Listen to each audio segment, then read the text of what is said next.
Summary.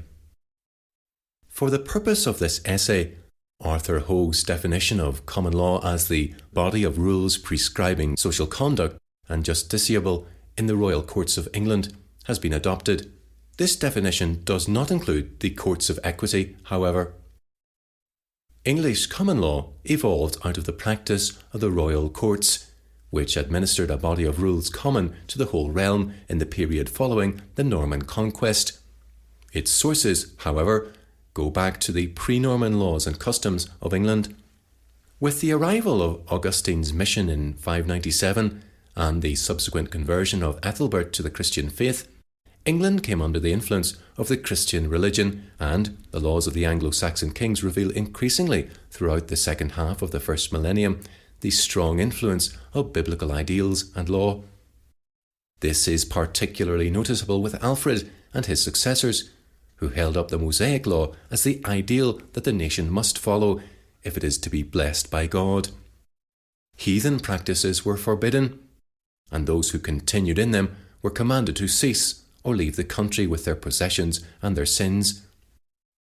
The church was protected by law, granted immunity from taxation, and the clergy became important members of the king's witan, council. Church and royal law were not separated, and the king ruled as head of state and church, making laws for both.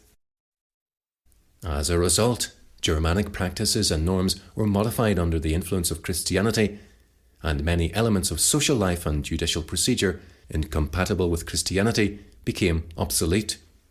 The Anglo-Saxon understanding of moral responsibility and legal liability acquired a Christian meaning. After the Norman conquest, many of the pre-Norman dooms and customs of Anglo-Saxon England remained in force, but were modified and transformed to meet the contemporary situation. The Normans provided a strong central government, and as the administration of justice in royal courts by royal justices increased, the old courts of shire and hundred and the feudal courts declined in importance. The new situation created by the Norman presence, along with the ascendancy of the royal courts drawing on pre-Norman laws and customs, led to the creation of the common law. Church and lay jurisdictions were separated, however, but the church continued to exercise a strong influence on the lay courts in an indirect manner. After the Papal Revolution, late 11th and early 12th centuries, the canonists developed an integrated and complex system of canon law applicable in the ecclesiastical courts. This was the first modern Western legal system. The secular state imitated this in many important ways, adopting aspects of both the legal theory and procedure of canon law. English common law, however, did not come under the controlling influence of Roman law. The theology of Western Christendom played an important part in shaping legal theory in the West generally. The Western theory of retributive justice was a result of developments in theology following the Papal Revolution, particularly Anselm's theory of the atonement.